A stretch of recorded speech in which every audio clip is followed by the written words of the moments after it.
March 2025 3ನೇ ತಾರೀಕಿನಿಂದ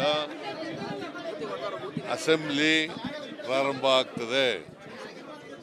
ಹೊಸ ವರ್ಷದಲ್ಲಿ ಮೊದಲನೇ ಅಧಿವೇಶನ ಆದದ್ರಿಂದ 3ನೇ ತಾರೀಕು ರಾಜ್ಯಪಾಲರ ಭಾಷಣ ಮಂಡಿಸ್ತಾರೆ. ಅವರು ರಾಜ್ಯಪಾಲರ ಭಾಷಣ ಮಂಡಿಸ್ತಾರೆ. ಅದರ ಮೇಲೆ ಚರ್ಚೆ ಮಂಗಳವಾರ, ಬುಧವಾರ, ಗುರುವಾರ ನಡೀತದೆ. ಶುಕ್ರವಾರ ಅಂದರೆ 7ನೇ ತಾರೀಕು ಶುಕ್ರವಾರ 25-26ನೇ ಸಾಲಿನ ಆಯವ್ಯಯವನ್ನು ಮಂಡಿಸ್ತೇನೆ. 25-26ನೇ ಸಾಲಿನ ಆಯವ್ಯಯ ಮುಂಗಡ ಪತ್ರವನ್ನು ಮಂಡಿಸ್ತೇನೆ. ತಾಳೆಯ ನೀನು ಏನು ಒಳ್ಳೆ ಬೆಂಕಿ ಬಿದ್ದವನಾಗಾಡ್ತೀಯಲ್ಲ. ಅದರ ಮೇಲೆ ಚರ್ಚೆ ನಡೆದು ಅದಕ್ಕೆ ಉತ್ತರನ ಮಾರ್ಚ್ ತಿಂಗಳ ಕೊನೆಯಲ್ಲಿ ಕೊಡ್ತೇನೆ. ಗೊತ್ತಾಯ್ತಾ? ಆಮೇಲೆ ಎಷ್ಟು ದಿನ ನಡೆಸಬೇಕು ಅನ್ನೋದ್ರ ಬಗ್ಗೆ ಬಿಸ್ನೆಸ್ ಅಡ್ವೈಸರಿ ಕಮಿಟಿನಲ್ಲಿ ತೀರ್ಮಾನ ಮಾಡ್ತೀವಿ. ಇವತ್ತು ನಾನು ಬೇರೆ ಬೇರೆ ಇಲಾಖೆಗಳ ಜೊತೆಯಲ್ಲೆಲ್ಲ ಸಭೆ ಮಾಡಿದ್ದೀನಿ. ನನಗೆ ಕಾಲು ನೋವಾಗಿದ್ದರೂ ಕೂಡ, ಮಂಡಿ ನೋವಾಗಿದ್ದರೂ ಕೂಡ ಮನೆಯಲ್ಲೇ ಬೇರೆ ಬೇರೆ ಮೀಟಿಂಗ್ಗಳು ಮಾಡಿದ್ದೀನಿ. ಇವತ್ತು ಜಾಸ್ತಿ ಜನ ಬರ್ತಾರೆ ಅನ್ನೋದಕ್ಕೋಸ್ಕರ ಇಲ್ಲಿ ಬಂದಿದ್ದೇನೆ. ರೈತ ಸಂಘಟನೆಗಳು ಎಲ್ಲ ಮುಖಂಡರುಗಳೆಲ್ಲ ಬಂದಿದ್ದರು. ಅವರ ಅಭಿಪ್ರಾಯಗಳನ್ನು ಕೊಟ್ಟಿದ್ದಾರೆ. ನಾವು ಅವ್ರ ಸಲಹೆಗಳನ್ನು ಗಮನದಲ್ಲಿ ಇಟ್ಟುಕೊಂಡು ಬಜೆಟ್ ತಯಾರು ಮಾಡುವಾಗ ನಮ್ಮ ಇತಿಮಿತಿಯೊಳಗಡೆ ಯಾವುದನ್ನು ಸೇರಿಸಬೇಕು, ಯಾವುದನ್ನು ಸೇರಿಸಬೇಕು. ಮತ್ತು ಕರ್ನಾಟಕ ಸರ್ಕಾರ ಯಾವಾಗಲೂ ಕೂಡ ರೈತ ಹಿತವನ್ನು ಕಾಪಾಡೋದ್ರಲ್ಲಿ ಹಿಂದೆ ಬಿದ್ದಿಲ್ಲ. ಯಾವತ್ತೂ ಕೂಡ ರೈತರ ಜೊತೆ ಇರ್ತೀವಿ. ಕೃಷಿ ಬೆಳವಣಿಗೆಗೆ ನಾವು ಪೂರಕವಾಗಿರ್ತೇವೆ ಅಂತಕ್ಕಂಥ ಮಾತುಗಳನ್ನು ಈ ಸಂದರ್ಭದಲ್ಲಿ ಹೇಳಲಿಕ್ಕೆ ಬಯಸ್ತೀನಿ. ನೋಡೋಣ, ಈಗ ಬೆಲೆ ಏರಿಕೆ ಕೇಂದ್ರ ಸರ್ಕಾರ, ರಾಜ್ಯ ಸರ್ಕಾರ ಎರಡೂ ಮಾಡಬೇಕು. ಬೆಲೆ ಏರಿಕೆಗೂ ಕೇಂದ್ರ ಸರ್ಕಾರದ ಮೇಲೆ ಹೆಚ್ಚು ಭಾರ ಇರ್ತಕ್ಕಂಥದ್ದು. ಅವರು ಕೂಡ ಬೆಲೆ ಏರಿಕೆಗೆ ಒತ್ತನ್ನು ಕೊಡ್ತಕ್ಕಂಥದ್ದು ಮಾಡಬೇಕು. ನಾವು ರಾಜ್ಯ ಸರ್ಕಾರ ಏನು ಮಾಡಲಿಕ್ಕೆ ಸಾಧ್ಯ ಆಗ್ತದೆ ಅದನ್ನು ಮಾಡ್ತೀವಿ. ಜಲಜೀವನ ಮಿಷನ್ ತಾವು ಟ್ವೀಟ್ ಮಾಡಿದ್ರಿ, ಸೋಮಣ್ಣ ಅವರು ಕೌಂಟರ್ ಮಾಡ್ತಿದ್ದಾರೆ. ರಾಜ್ಯ ಸರ್ಕಾರ ಹಣವನ್ನು ಖರ್ಚು ಮಾಡಿಲ್ಲ, ಹಂಗಾಗಿ ನೀವು ಖರ್ಚು ಮಾಡೋದು ಹಣ ಕೊಡ್ತೀವಿ ಅಂತ ಹೇಳ್ತಿದ್ದಾರೆ. ಇಲ್ಲ, ಖರ್ಚು ಎಲ್ಲ ಮಾಡಿದ್ದೀವಿ. ಅವರು ನಾವು ನಮ್ಮ ವೇಗಕ್ಕೆ ಅನುಗುಣವಾಗಿ ಅವರು ಮಾಡ್ತಾ ಇಲ್ಲ. ಕೇಂದ್ರ ಸರ್ಕಾರದ ಪಾಲನ್ನು ಕೊಡ್ತಾ ಇಲ್ಲ ಅವರು. ಹಾಗಾಗಿ ನಾವು ಅದನ್ನು ಟ್ವೀಟ್ ಮಾಡಿದ್ದೇವೆ. ಆಮೇಲೆ ಮೆಟ್ರೋ ರೈಲು ಇದೆಯಲ್ಲ, ಅದರ ದರ ನಿಗದಿ ಮಾಡ್ತಕ್ಕಂಥವರು ಕೇಂದ್ರ ಸರ್ಕಾರ ಅಪಾಯಿಂಟ್ ಮಾಡೋದು ಕಮಿಟಿನ. ಆ ಕಮಿಟಿನಲ್ಲಿ ಇಬ್ಬರು ಕೇಂದ್ರ ಸರ್ಕಾರದವರು ಇರ್ತಾರೆ, ಒಬ್ಬರು ರಾಜ್ಯ ಸರ್ಕಾರದವರು ಇರ್ತಾರೆ. ಅಟಾನಮಸ್ ಬಾಡಿ ಆದರೂ ಕೂಡ ಅದು ಮೆಟ್ರೋ ರೈಲನ್ನು ಕೇಂದ್ರ ಸರ್ಕಾರ, ರಾಜ್ಯ ಸರ್ಕಾರ ಎರಡೂ ಸೇರಿ ಮಾಡತಕ್ಕಂಥದ್ದು. ಬೆಲೆ ನಿಗದಿ ಮಾಡೋರು ನಾವು ಪ್ರಪೋಸಲ್ ಕೊಡ್ತೀವಿ, ಬೆಲೆ ನಿಗದಿ ಮಾಡಿ ಅಂತ ಹೇಳೋದು ಅಷ್ಟೇ. ಬಟ್ ಬೆಲೆ ನಿಗದಿ ಮಾಡ್ತಕ್ಕಂಥ ಕಮಿಟಿ ಇದೆಯಲ್ಲ, ಅವರು ಮಾಡೋದು. ಅದ್ರ ಚೇರ್ಮನ್ ಅಪಾಯಿಂಟ್ ಮಾಡೋರು ಕೇಂದ್ರ ಸರ್ಕಾರ. Retired high court judge of the Tamil Nadu. Sir, ಈಗ ಸರ್ ಅನ್ನ ಭಾಗ್ಯದು 5 ತಿಂಗಳಿಂದ ಬಂದಿಲ್ಲ ಹಣ, ಗೃಹಲಕ್ಷ್ಮಿದು 3 ತಿಂಗಳಿಂದ ಬಂದಿಲ್ಲ. ಯಾರು ಹೇಳಿದ್ರು? ಬಂದಿಲ್ಲ. ನೋಡಪ್ಪ, ಯಾವುದನ್ನು ಕೂಡ ನಿಲ್ಲಿಸೋ ಪ್ರಶ್ನೆನೇ ಇಲ್ಲ. ನಂಬರ್ 1 ಪಾವತಿ ಮಾಡದೆ ಹೋದ್ರೆ ಮಾಡ್ತೀವಿ.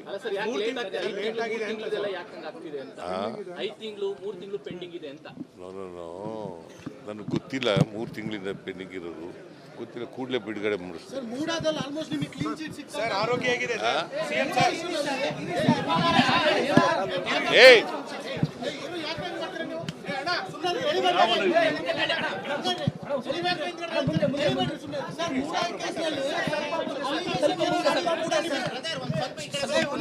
ಅಲಿಗೇಷನ್ ಏನೇ ಮಾಡಿದ್ರು ಕೂಡ ಆಲ್ಮೋಸ್ಟ್ ಕ್ಲೀನ್ ಚಿಟ್ ಕೊಟ್ಟಂಗಾಗಿದೆ. ಇನ್ನು ಗೊತ್ತಿಲ್ಲ, ನನಗೆ ಗೊತ್ತಿಲ್ಲ. ಸರ್ ಆರೋಗ್ಯ ಹೇಗಿದೆ ಸರ್? ಆರೋಗ್ಯ ಹೇಗಿದೆ ಸರ್? ಇಂಪ್ರೂವ್ ಆಗ್ತಾ ಇದೆ, ಪೇಯ್ನ್ ಕಡಿಮೆ ಆಗ್ತಾ ಇದೆ. ಟ್ರೈನ್ ಆಗಿರೋದ್ರಿಂದ ಇನ್ನೂ 2 ವಾರ ಬೇಕು. ಎಲೆಕ್ಷನ್ ಸಂಬಂಧಪಟ್ಟಂತೆ ಅಟೆಂಪ್ಟ್ ಪಿಟಿಷನ್ ಮೂವ್ ಆಗಿದೆ. ರಾಜ್ಯ ಸರ್ಕಾರದ ನಿರ್ದೇಶನ ಇಲ್ಲಿ ಕಂಟೆಂಪ್ಟ್ ಜಿಲ್ಲಾ ಪಂಚಾಯತ್ ತಾಲೂಕು ಚುನಾವಣೆ ಮಾಡಿಲ್ಲ ಅಂತ ಕಂಟೆಂಪ್ಟ್ ನಾವು ತಯಾರಾಗಿದ್ದೀವಿ. ಯಾವಾಗ ಹೇಳಿದ್ರು ಹೈಕೋರ್ಟ್ನವ್ರು ಯಾವಾಗ ಹೇಳ್ತಾರೆ ಅವಾಗ ಚುನಾವಣೆ ಮಾಡಕ್ಕೆ ತಯಾರಾಗಿದ್ದೀವಿ.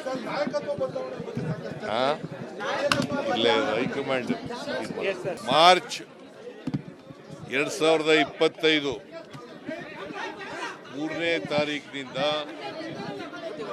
ಅಸೆಂಬ್ಲಿ ಪ್ರಾರಂಭ ಆಗ್ತದೆ. ಹೊಸ ವರ್ಷದಲ್ಲಿ ಮೊದಲನೇ ಅಧಿವೇಶನ ಆದದ್ರಿಂದ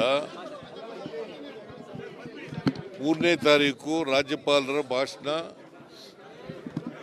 ಮಂಡಿಸ್ತಾರೆ. ಅವರು ರಾಜ್ಯಪಾಲರ ಭಾಷಣ ಮಂಡಿಸ್ತಾರೆ. ಅದರ ಮೇಲೆ ಚರ್ಚೆ ಮಂಗಳವಾರ, ಬುಧವಾರ, ಗುರುವಾರ ನಡೀತದೆ. ಶುಕ್ರವಾರ ಅಂದರೆ 7ನೇ ತಾರೀಕು ಶುಕ್ರವಾರ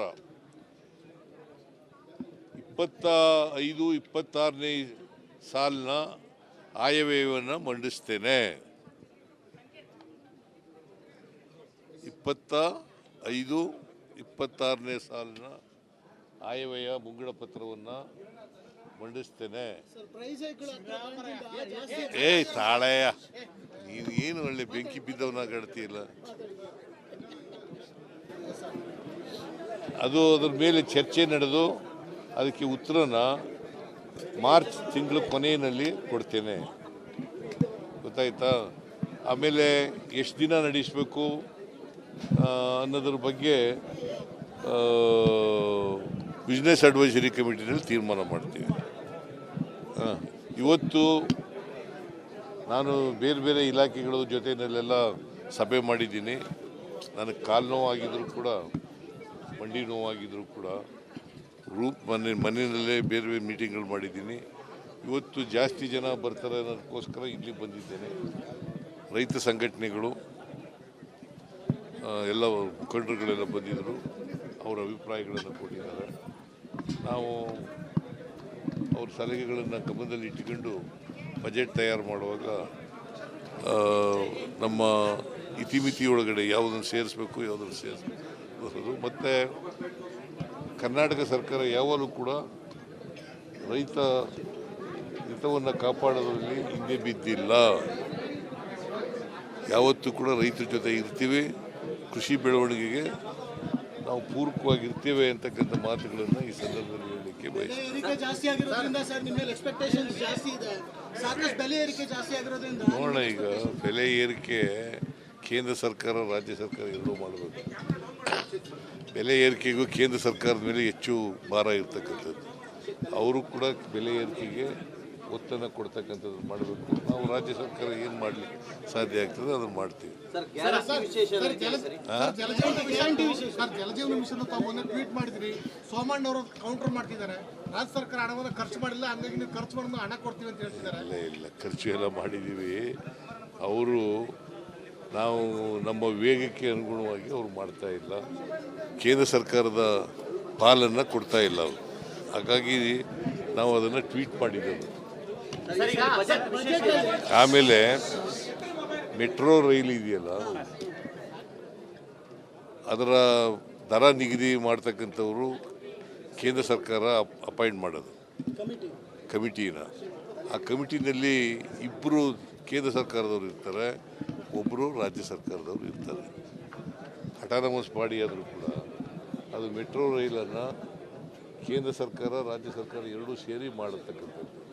ಬೆಲೆ ನಿಗದಿ ಮಾಡೋರು ನಾವು ಪ್ರಪೋಸಲ್ ಕೊಡ್ತೀವಿ, ಬೆಲೆ ನಿಗದಿ ಮಾಡಿ ಅಂತ ಹೇಳೋದು ಅಷ್ಟೇ. ಬಟ್ ಬೆಲೆ ನಿಗದಿ ಮಾಡ್ತಕ್ಕಂಥ ಕಮಿಟಿ ಇದೆಯಲ್ಲ, ಅವರು ಮಾಡೋದು. ಅದ್ರ ಚೇರ್ಮನ್ ಅಪಾಯಿಂಟ್ ಮಾಡೋರು ಕೇಂದ್ರ ಸರ್ಕಾರ. Retired high court judge of the Tamil Nadu. Sir ಈಗ ಸರ್ ಅನ್ನ ಭಾಗ್ಯದು 5 ತಿಂಗಳಿಂದ ಬಂದಿಲ್ಲ ಹಣ, ಗೃಹಲಕ್ಷ್ಮಿದು 3 ತಿಂಗಳಿಂದ ಬಂದಿಲ್ಲ ಅನ್ನೋ ಯಾರು ಹೇಳಿದ್ರು? ಬಂದಿಲ್ಲ ಸರ್, ಬಂದಿಲ್ಲ. ಅನ್ನ ಭಾಗ್ಯದ 5 ತಿಂಗಳು ನೋಡಪ್ಪ, ಯಾವುದನ್ನು ಕೂಡ ನಿಲ್ಸೋ ಪ್ರಶ್ನೆನೇ ಇಲ್ಲ. ನಂಬರ್ 1 ಪಾವತಿ ಮಾಡದೆ ಹೋದ್ರೆ ಮಾಡ್ತೀವಿ. ಅಲ್ಲ ಸರ್, ಯಾಕೆ ಲೇಟ್ ಆಗ್ತಿದೆ? 5 ತಿಂಗಳು 3 ತಿಂಗಳಿದೆಲ್ಲ ಯಾಕೆ ಹಂಗೆ ಆಗ್ತಿದೆ ಅಂತ. 5 ತಿಂಗಳು 3 ತಿಂಗಳು ಪೆಂಡಿಂಗ್ ಇದೆ ಅಂತ. ನೋ ನನಗೆ ಗೊತ್ತಿಲ್ಲ 3 ತಿಂಗಳಿಂದ ಪೆಂಡಿಂಗ್ ಇರೋದು ಗೊತ್ತಿಲ್ಲ. ಕೂಡಲೇ ಬಿಡುಗಡೆ ಮಾಡಿಸ್ತಾರೆ. ಸರ್ ಮೂಡಾದಲ್ಲಿ ಆಲ್ಮೋಸ್ಟ್ ನಿಮಗೆ ಕ್ಲೀನ್ ಚಿಟ್ ಸಿಕ್ತು ಸರ್ ಆರೋಗ್ಯ ಹೇಗಿದೆ ಸರ್ ಸಿಎಂ ಸರ್ ಏಯ್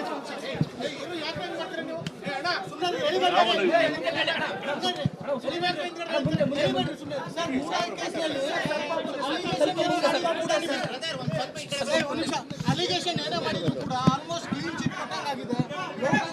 ಇನ್ನು ಗೊತ್ತಿಲ್ಲ, ನನಗೆ ಗೊತ್ತಿಲ್ಲ. ಸರ್ ಆರೋಗ್ಯ ಹೇಗಿದೆ ಸರ್ ಆರೋಗ್ಯ ಹೇಗಿದೆ ಸರ್ ಇಂಪ್ರೂವ್ ಆಗ್ತಾ ಇದೆ, ಪೇಯ್ನ್ ಕಡಿಮೆ ಆಗ್ತಾ ಇದೆ. ಟ್ರೈನ್ ಆಗಿರೋದ್ರಿಂದ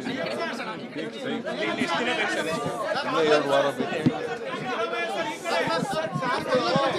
ಎಲೆಕ್ಷನ್ ಸಂಬಂಧಪಟ್ಟಂತೆ ಅಟೆಂಪ್ಟ್ ಪಿಟಿಷನ್ ಮೂವ್ ಆಗಿದೆ. ರಾಜ್ಯ ಸರ್ಕಾರದ ನಿರ್ದೇಶನ ಇಲ್ಲಿ ಕಂಟೆಂಪ್ಟ್ ಜಿಲ್ಲಾ ಪಂಚಾಯತ್ ತಾಲೂಕು ಚುನಾವಣೆ ಮಾಡಿಲ್ಲ ಅಂತ ಕಂಟೆಂಪ್ಟ್ ನಾವು ತಯಾರಾಗಿದ್ದೀವಿ. ಯಾವಾಗ ಹೇಳಿದ್ರು ಹೈಕೋರ್ಟ್ನವ್ರು ಯಾವಾಗ ಹೇಳ್ತಾರೆ ಅವಾಗ ಚುನಾವಣೆ ಮಾಡಕ್ಕೆ ತಯಾರಾಗಿದ್ದೀವಿ. ಇಲ್ಲ, ಹೈಕಮಾಂಡ್